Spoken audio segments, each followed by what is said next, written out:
ఈనాడులో కథ ఈ మధ్యకాలంలో చూసిన ఈనాడు కథ ఇది ఒకసారి చూడండి. సెకీ ఒప్పందానికి సన్మానం జరిగింది అని చెప్పి నా ఫోటో పెట్టాడు. సీఎండీని తొలగిస్తూ కేంద్రం ఆకస్మిక నిర్ణయం. జగన్ ప్రభుత్వంతో ఒప్పందంపై వచ్చిన ఆరోపణలే పరోక్ష కారణం అని చెప్పి ఈనాడు రాస్తుంది. నిజంగా ఈ వార్త చూసిన తర్వాత ఈనాడు అనే పేపరు నిజంగా టాయిలెట్ పేపర్కి ఎక్కువ, టిష్యూ పేపర్కి తక్కువ. అదొక పేపర్ పట్టిన పీడన. అబద్ధాలు రాయడానికి అయినా కానీ హద్దు పొద్దు ఉండాలి.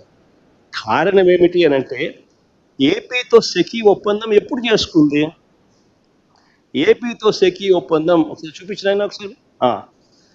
ఏపీతో సెకీ చేసుకున్న ఒప్పందం ఆ డేట్ ఒకసారి చూడండి.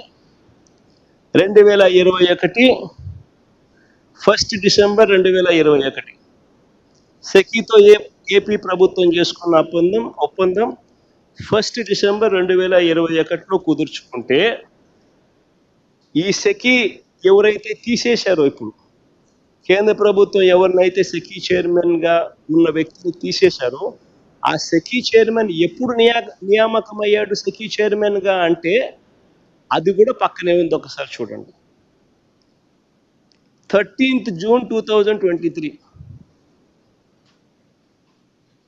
అసలు 13th June 2023లో ఈయన సెకీ చైర్మన్గా ఈయన నియామకం అయితే, ఈ రామేశ్వర్ ప్రసాద్ గుప్తా అనే వ్యక్తి సెకీతో మేము ఒప్పందం చేసుకున్నది, రాష్ట్ర ప్రభుత్వం ఒప్పందం చేసుకున్నది 1 డిసెంబర్ 2021. అప్పుడు ఎవడో చైర్మన్, అప్పుడు ఈ మనిషి ఎక్కడున్నాడో కూడా తెలియదు, అసలు డిపార్ట్మెంట్లో కూడా లేడు. ఈ మనిషే లేడు.